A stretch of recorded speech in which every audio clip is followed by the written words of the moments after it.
Hello everyone, welcome again to digital electronics playlist. हमने complete किया है पिछले वीडियो में अपना पहला module, that is logic gates. अब हम करेंगे लॉजिक गेट्स पे कुछ प्रीवियस ईयर गेट, ईएससी और यूनिवर्सिटी एग्जाम के questions.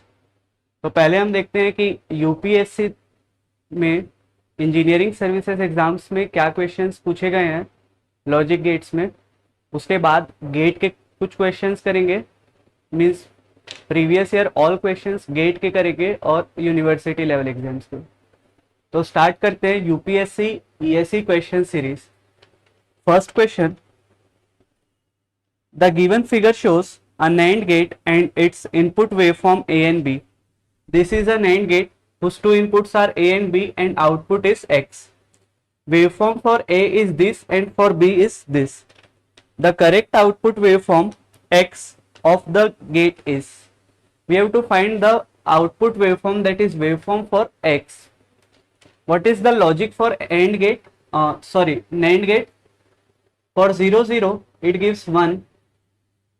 For 0 1 it gives 1. For 1 0 1 and for 1 1 0. अब ये जो दो वेवफॉर्म दिए हुए हैं उसमें जब ये लॉजिक हाई पे है उसको अज्यूम करेंगे हम 1 और लॉजिक जब लो पे है उसको अज्यूम करेंगे 0।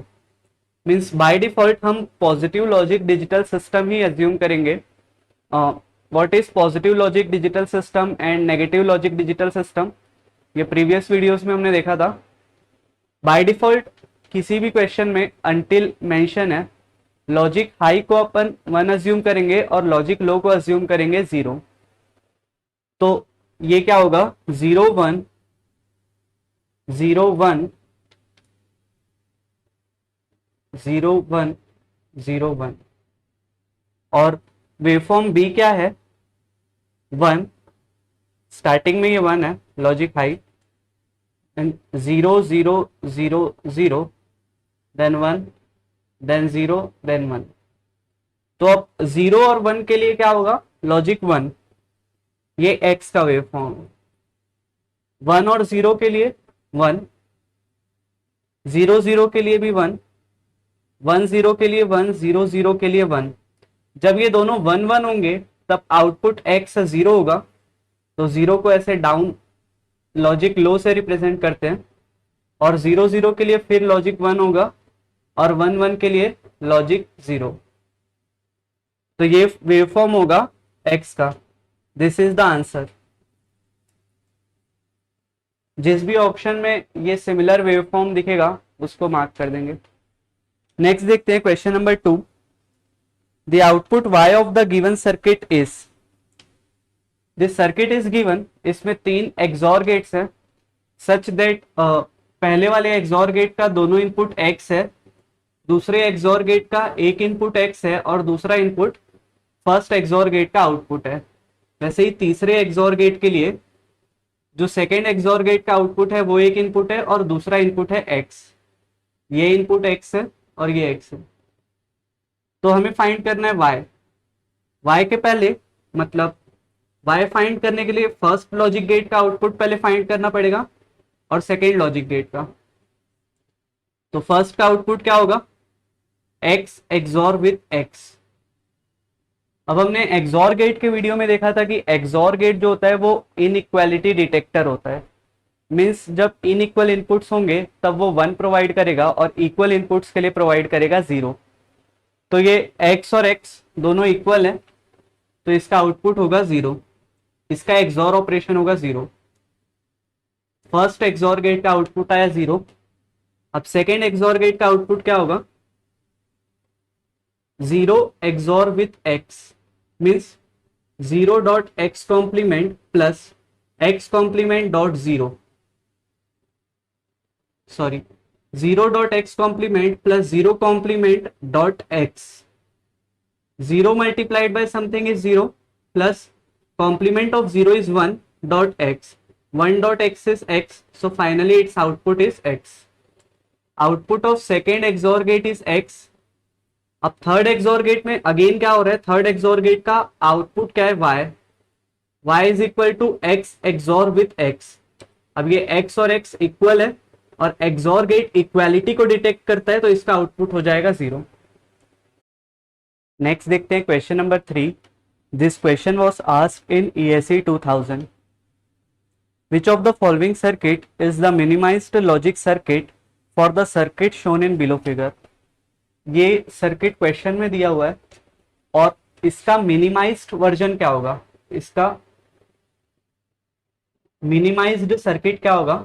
ये चार ऑप्शंस में से इस सर्किट का मिनिमाइज्ड सर्किट क्या होगा वो हमें फाइंड करना है। ये तीनों इनपुट्स A, B और C है, ये दिया हुआ है क्वेश्चन में। अब इस OR गेट का आउटपुट फाइंड करने के लिए हमें ये तीनों इनपुट्स पता होने चाहिए, फर्स्ट, सेकंड और थर्ड। फर्स्ट इनपुट क्या है, लाइन A से डायरेक्टली आ रहा है, तो ये हो जाएगा A। थर्ड इनपुट C है, हमें ये इनपुट अननोन है, इस इनपुट को सपोज X मान लेते हैं। फर्स्ट ऑफ ऑल हमें X फाइंड करना पड़ेगा, तभी इस OR गेट का आउटपुट हम फाइंड कर सकते हैं। तो इस NAND गेट का आउटपुट फाइंड करना है। NAND गेट्स के तीन इनपुट्स क्या है, पहला इनपुट A से कॉम्प्लीमेंट होके आ रहा है तो A कॉम्प्लीमेंट, दूसरा इनपुट B, तीसरा इनपुट C है जो नॉट गेट से पास हो रहा है तो C कॉम्प्लीमेंट। तो इस NAND गेट का आउटपुट क्या होगा, X is equal to A complement dot B dot C complement का होल कॉम्प्लीमेंट। अब डी मॉर्गन्स लॉ हमने NAND गेट और NOR गेट में पढ़ा था कि डी मॉर्गन्स लॉ होता है change the sign break the line. तो ये जो साइन है डॉट की वो चेंज होगी प्लस में।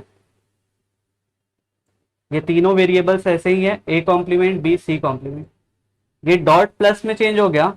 अब ब्रेक द लाइन में क्या करेंगे, ये होल कॉम्प्लीमेंट जो है वो इंडिविजुअली तीनों वेरिएबल्स में आ जाएगा। तो A का डबल कॉम्प्लीमेंट होगा A plus B complement plus C का डबल कॉम्प्लीमेंट मीन्स C।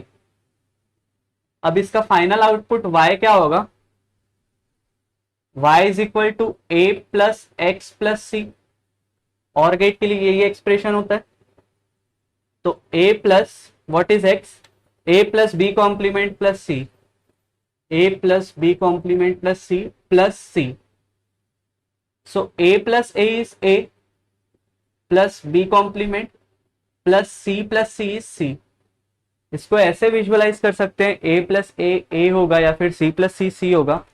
इसका विजुअलाइजेशन ऐसे हो सकता है कि 0 plus 0 is 0 and 1 plus 1 is 1। Means अगर दो सेम वेरिएबल्स को प्लस करते हैं तो वही वेरिएबल मिलता है बुलियन में। तो फाइनल आउटपुट तो ये हो गया A plus B complement plus C। अब हमें फाइंड करना है कि ये चारों इनपुट्स में से कौन सा NAND गेट जो है वो ये आउटपुट देगा Y के इक्विवेलेंट। तो ऑप्शन ए के लिए देखते हैं। ऑप्शन ए क्या देगा, A dot B complement dot C का होल कॉम्प्लीमेंट। मीन्स इसमें भी डी मॉर्गन्स लॉ लगाएंगे तो ये हो जाएगा A complement plus B plus C complement. ये इसके इक्विवेलेंट नहीं है। डी का अगर फाइंड करते हैं ऑप्शन डी का तो ये होगा A complement dot B dot C complement का होल कॉम्प्लीमेंट। मीन्स A का double complement plus B plus C का double complement, B complement plus C का double complement means A plus B complement plus C। ये दोनों expressions equivalent है। तो option C जो है वो मिनिमाइज्ड सर्किट है इस गिवन सर्किट का। ऑप्शन डी सॉरी, इसका आंसर होगा डी।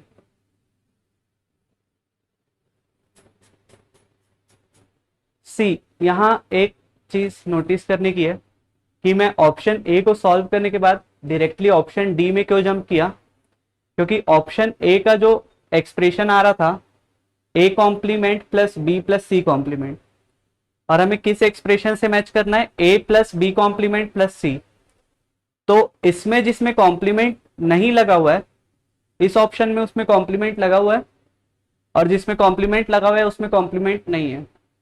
तो इससे एक आइडिया हो जाता है कि इस सर्किट का एग्जैक्टली अपोजिट सर्किट चाहिए हमें, मीन्स नैंड गेट तो रिक्वायर्ड है ही, इसलिए ऑप्शन डी चेक किए।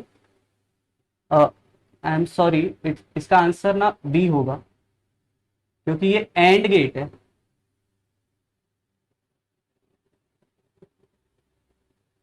इसका आंसर बी होगा।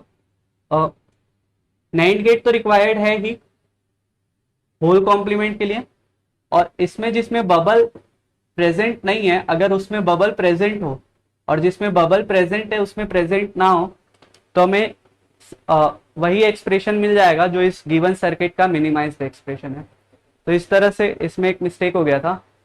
D is not an answer, correct answer is B, because this is a bubbled AND gate and this is bubbled NAND gate. AND gate के लिए अगर solve करते तो ये कॉम्प्लीमेंट नहीं आता, इसका आउटपुट डायरेक्टली हो जाता A complement dot B dot C complement, जो कि इसके इक्विवेलेंट नहीं है, और सी का आउटपुट क्या होगा, A dot B dot C का whole complement, means A complement plus B complement plus C complement. तो इस तरह से चारों ऑप्शंस का आउटपुट निकाल के चेक कर लेंगे कि कौन सा ऑप्शन मैच कर रहा है गिवन एक्सप्रेशन। नेक्स्ट देखते हैं क्वेश्चन नंबर 4। ये क्वेश्चन इंजीनियरिंग सर्विसेज एग्जाम्स में 2 बार आया था, रिपीटेड क्वेश्चन है ये, 2001 और 2003 में। क्वेश्चन है, if the output of logic gate is 1 when all its input are logic 0, then gate is either a NAND gate और NOR गेट, AND और XNOR, OR और NAND, और XOR और XNOR। लॉजिक गेट्स इतना basic है कि उसको 2 to 3 times revise करके उसके ट्रूथ टेबल बाय हार्ट हमें रिमेंबर होंगे। तो 1 बाय 1 चेक करते हैं इन सारे लॉजिक गेट्स के लिए कि जब हम 0 इनपुट देंगे, क्वेश्चन में क्या बोला है, if when all the inputs are logic 0, तो हम अज्यूम कर लेते हैं कि 2 इनपुट लॉजिक गेट है और वो दोनों इनपुट्स 0 है, तो उसका आउटपुट हमें क्या चाहिए, लॉजिक 1। तो ऑप्शन 1 चेक करते हैं, नैंड गेट 0 के लिए क्या प्रोवाइड करता है, नैंड गेट का अगर इनपुट 0 है तो आउटपुट होता है 1, और नॉर गेट का अगर इनपुट 0 है तो आउटपुट नॉर गेट का होता है 1। So option A is the answer. बाकी के लिए भी चेक कर लेते हैं। एंड गेट का अगर इनपुट 0 है तो 0.00। XNOR गेट के लिए अगर इनपुट 0 है तो 0 XNOR 0 इज 1, पर ये दोनों एक साथ दिए हुए ऑप्शन में, एंड भी सेटिस्फाई करना चाहिए और XNOR भी सेटिस्फाई करना चाहिए। इसमें XNOR तो सेटिस्फाई कर रहा है पर एंड सेटिस्फाई नहीं कर रहा है, इसलिए ऑप्शन बी आंसर नहीं होगा। The gate can be either a NAND gate और a NOR gate. We can not say that gate is either AND gate और XNOR गेट, क्योंकि XNOR गेट तो आउटपुट 1 दे रहा है पर एंड गेट आउटपुट 0 प्रोवाइड कर रहा है। ऐसे ही OR गेट भी 0 के लिए क्या देता है, 0, और XOR गेट 0 के लिए 0 प्रोवाइड करता है, तो सी और डी भी आंसर नहीं होंगे, तो इसका आंसर होगा ऑप्शन ए। नेक्स्ट हम देखेंगे और क्वेश्चंस इंजीनियरिंग सर्विसेज एग्जाम्स के नेक्स्ट वीडियो में। Thank you.